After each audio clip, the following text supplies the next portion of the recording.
Bonjour à toi. Alors dans cette activité, nous allons essayer de faire le lien entre les logarithmes, notamment les logarithmes népériens, et la fonction exponentielle qu'on connaît bien. Il se trouve que, bien que ce n'était pas forcément évident à la base, il se trouve que ces 2 fonctions ont vraiment un lien étroit entre eux et on va essayer de découvrir quel est ce lien. Alors nous allons regarder la première question.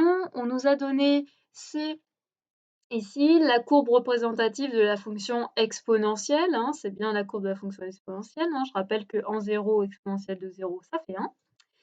Et donc, eh bien, tout nombre x a une unique image exponentielle de x par cette fonction. Bon. On nous dit soit k un réel strictement positif, donc k c'est un nombre positif, ça peut être 2, ça peut être 3, ça peut être 4, etc. Par contre, ça ne peut pas être moins 1, ça ne peut pas être 0.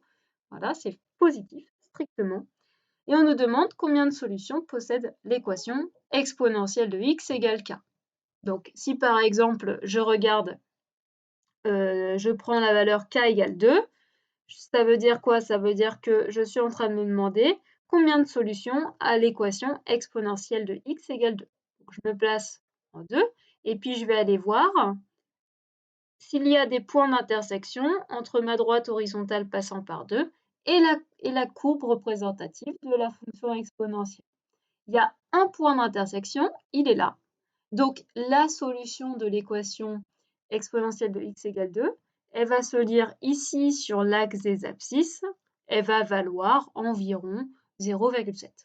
Donc combien de solutions il y a? Là, il y en a une seule. Si je teste avec, je ne sais pas moi, k qui vaut 3, eh bien je regarde s'il y a des exponentielles de x qui valent 3. Donc hop, je lis sur l'axe des images, je me place en 3 et je vais aller voir s'il y a des points de ma courbe qui ont une ordonnée égale à 3. Si je regarde, il y a ce point qui a une ordonnée égale à 3. Donc pour lire la solution de l'équation, il me suffit d'aller sur l'axe des abscisses. Je lis qu'en environ 1,1, exponentielle de 1,1 fait 3. Autrement dit, 1,1 est la solution de l'équation exponentielle de x égale 3. Et je constate qu'il n'y en a qu'une. Et en fait, je peux tester avec n'importe quelle valeur, avec 1, 2, 3, 4, 0,5, 0,25, etc. À chaque fois que je me placerai en ma valeur, si je regarde combien de points ma courbe a pour ordonner mon nombre, eh bien à chaque fois, j'en trouverai qu'un seul, un seul nombre. Donc combien de solutions possède cette équation? En fait, elle en possède qu'une seule, une unique solution. Et rappelez-vous, qu'est-ce qui permet de démontrer qu'une équation admet une unique solution? Rappelez-vous, comment démontrer qu'une équation a une unique solution? Eh bien oui, il faut faire appel au corollaire du théorème des valeurs intermédiaires. Est-ce qu'ici il s'applique le théorème du corollaire des valeurs intermédiaires? Eh bien regardez, sur l'intervalle euh, sur l'intervalle sur l'intervalle moins l'infini plus l'infini, la fonction exponentielle est continue, premier point. Ensuite, qu'est-ce qu'il faut? Eh bien, il faut qu'elle soit strictement monotone. Donc ici, elle est strictement croissante, ça marche bien. Et enfin, il faut que je regarde, est-ce que k est compris dans l'intervalle image? Je regarde, elle varie de 0 exclu à plus l'infini. D'accord? Donc si k appartient à 0 exclu plus l'infini, eh bien l'équation exponentielle de x égale k admet une unique solution d'après le corollaire du théorème des valeurs intermédiaires. Donc c'est ce qu'on va noter. La fonction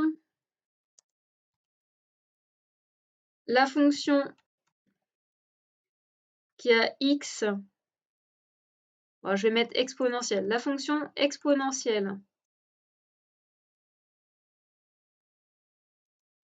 est continue sur R, strictement croissante et à valeur dans 0 exclu plus l'infini. D'accord ? Donc, pour tout réel k,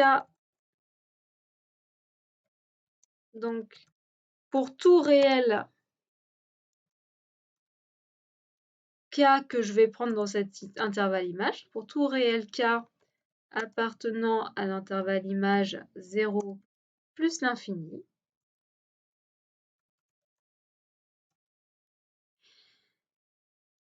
virgule, d'après le corollaire du théorème des valeurs intermédiaires,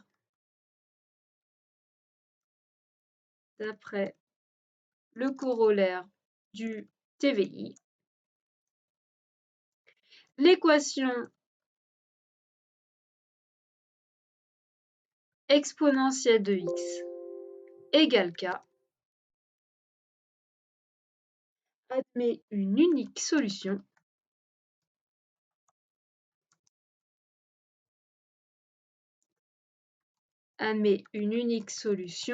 Alors, attention à l'intervalle, elle admet une solution dans R, l'intervalle de départ. Par exemple, si vous regardez l'équation exponentielle de x égale 0,5, 0,5, si on regarde, la solution, elle va se dire ici sur l'axe des abscisses, elle va valoir environ moins 0,7. Moins 0,7, c'est bien dans R, ce n'est pas juste dans l'intervalle image. Vous ne vous trompez pas, on est dans l'intervalle de départ. Admet une unique solution dans R. Voilà. Alors, résoudre graphiquement l'équation exponentielle de x égale 1. Eh bien, c'est ce qu'on a fait précédemment. On va se placer, on veut une image exponentielle de x qui vaut 1. On se place sur l'axe des images et on va regarder quand est-ce que notre image vaut 1. C'est ici. Je vois maintenant que j'ai un point de ma courbe qui a pour image 1, c'est ce fameux point. Il me reste à lire son abscisse, ça sera la solution de l'équation exponentielle de x égale 1. Donc la solution ici, c'est 0. Donc par lecture graphique, on lit que la solution, c'est 0. D'accord ? On nous demande de calculer ln de 1 à la calculatrice. Allez-y, faites-le, calculez. Il se trouve qu'à la calculatrice, on trouve ln de 1 égale 0. Tiens. C'est parti. Résolvons l'équation exponentielle de x égale 2. Donc je veux une image par ma fonction qui vaut 2. Je me place sur l'axe des images en 2 et je vais aller regarder s'il y a des points de ma courbe qui ont pour ordonnée 2. Il y a ce point. Donc je lis la solution de l'équation sur l'axe des abscisses. On est en environ 0,7. X vaut environ 0,7. Calculons ln de 2 à la calculatrice. Ln de 2, il vaut environ 0,69. Autrement dit, on n'est vraiment pas loin de ce qu'on a lu graphiquement. Donc si je fais le lien, quand même, ce 0,69, ça se rapproche beaucoup de la solution de l'équation exponentielle de x égale 2. On continue. Résolvons l'équation exponentielle de x égale 0,5. Donc, je veux une image égale à 0,5. Je regarde s'il y a des points de ma courbe qui ont une ordonnée égale à 0,5. Oui, ce point. Je lis son abscisse. C'est environ moins 0,7. À peu près. Tiens, calculons ln de 0,5 à la calculatrice. Regardons ce que ça fait. Oh, bah ça fait environ moins 0,69. Ln de 0,5 est environ égal à moins 0,69. Bien. Qu'est-ce que vous remarquez? Qu'est-ce qu'on peut remarquer? Eh bien, on a voulu résoudre l'équation exponentielle de x égale 1. On a trouvé que la solution, c'était 0.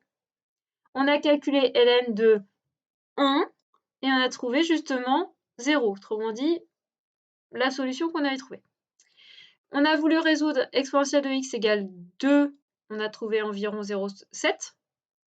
On calcule ln de 2. On trouve environ 0,7. On a voulu la solution de exponentielle de x égale 0,5. On a trouvé moins 0,7. On a calculé ln de 0,5. On a trouvé à peu près moins 0,7. Bref, on a quand même l'impression qu'à chaque fois, le logarithme de notre nombre, du second membre, là, ici, 1, 2, 3, etc., eh bien, c'est la solution, là, parce qu'il n'y en a qu'une seule, hein, elle est unique. Elle est unique, hein, notre solution. Eh bien, on a quand même l'impression que le logarithme de notre nombre, c'est la solution de l'équation. Et donc, à votre avis, si a est un réel strictement positif, pour être justement dans ce cas de figure-là, k un réel positif, quelle est la solution de l'équation exponentielle de x égale a?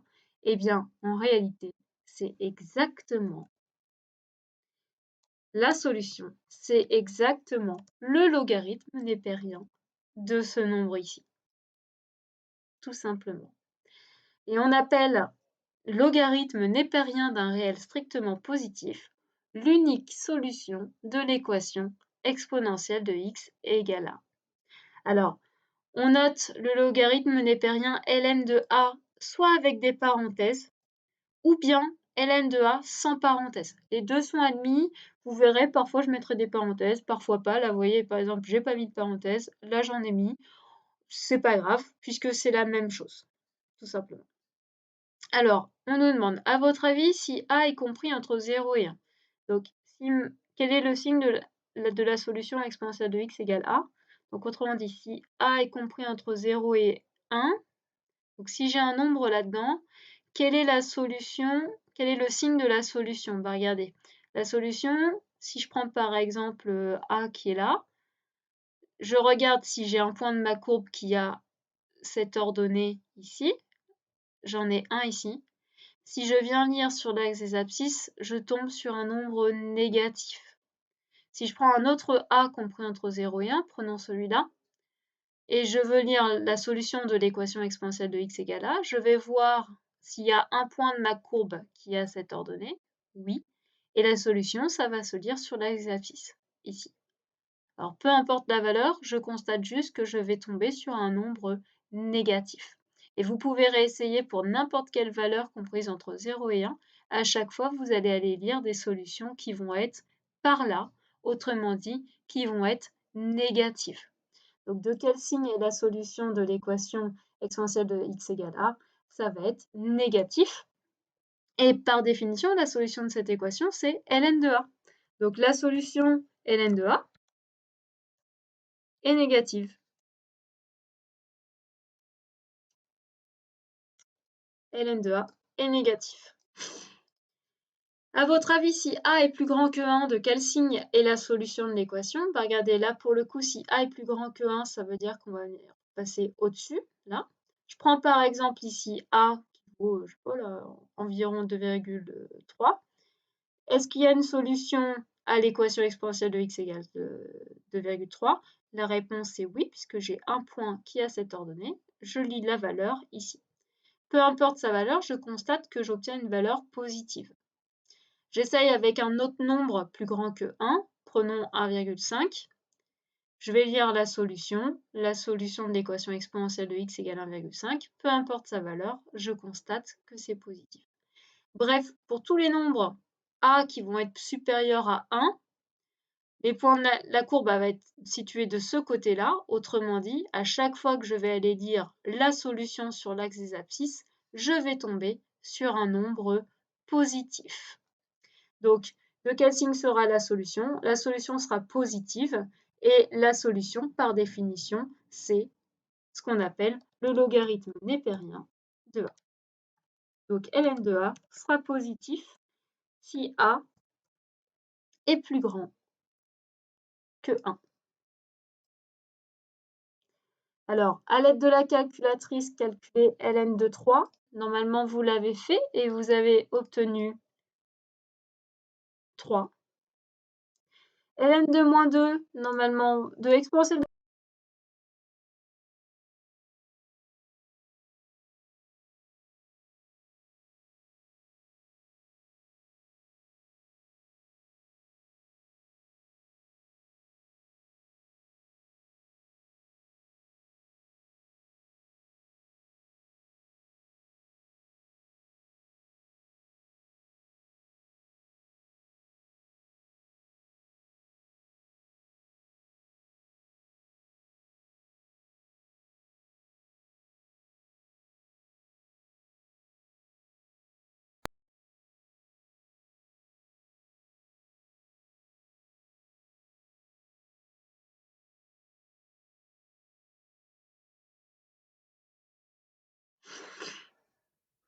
Ah. Donc, ln de exponentielle de moins 2, ça fait moins 2.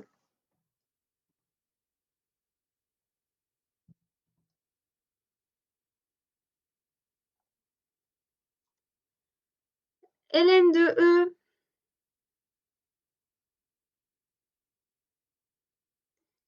ln de e, quand vous calculez, eh bien, la calculatrice vous affiche 1.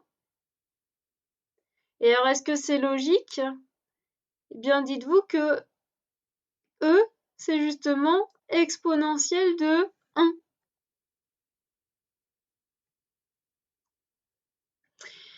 ln de 1 sur e, elle vous affiche moins 1.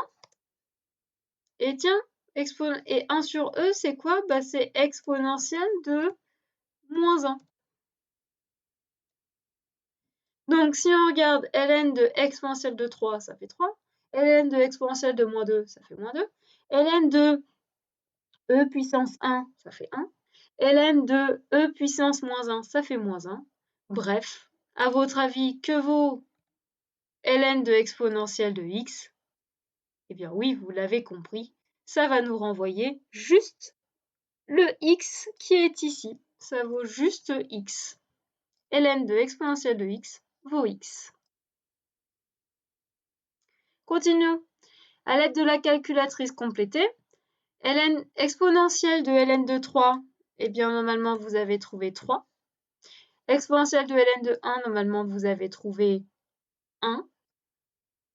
Exponentielle de ln de 1,5, 1,5. Exponentielle de ln de égale 5. Eh bien, je pense que vous avez compris qu'il va falloir compléter par 5. Exponentielle de quelque chose égale 8. Eh bien, ce quelque chose, c'est exponentielle de ln de 8.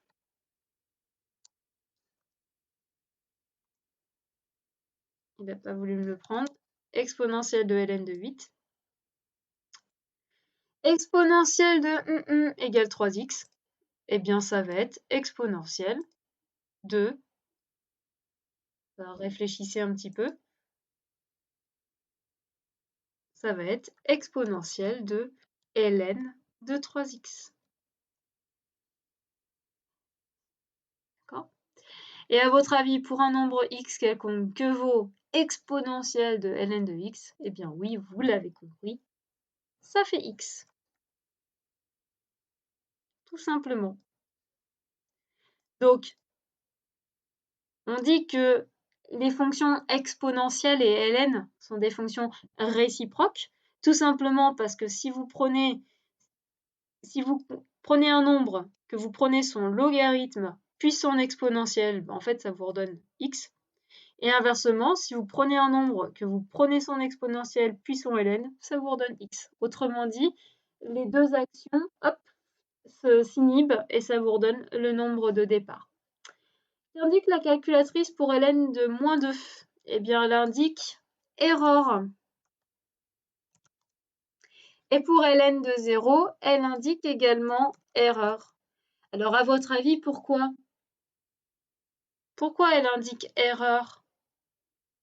Eh bien, rappelez-vous, ln de a, c'est quoi? Par définition, c'est la solution, l'unique solution de l'équation exponentielle de x égale a. Mais si on veut chercher ln de moins 2, je suis donc en train de chercher l'unique solution de l'équation exponentielle de x égale moins 2. Or, est-ce qu'une exponentielle peut être négative? Est-ce qu'elle peut valoir moins 2? La réponse, c'est non. Donc, du coup, c'est totalement absurde d'aller parler de la solution de l'équation exponentielle de x égale moins 2, puisqu'il n'y en a pas. Idem pour 0. ln de 0, par définition, ce serait la solution de l'équation exponentielle de x égale 0. Or, exponentielle de x est strictement positif. Donc, exponentielle de x n'a pas de solution. Exponentielle de x égale 0 n'a pas de solution. Et donc, du coup, le logarithme népérien de 0 n'a pas de valeur. Autrement dit, le logarithme népérien va être défini que si a est positif. Et voilà pourquoi, quand on prendra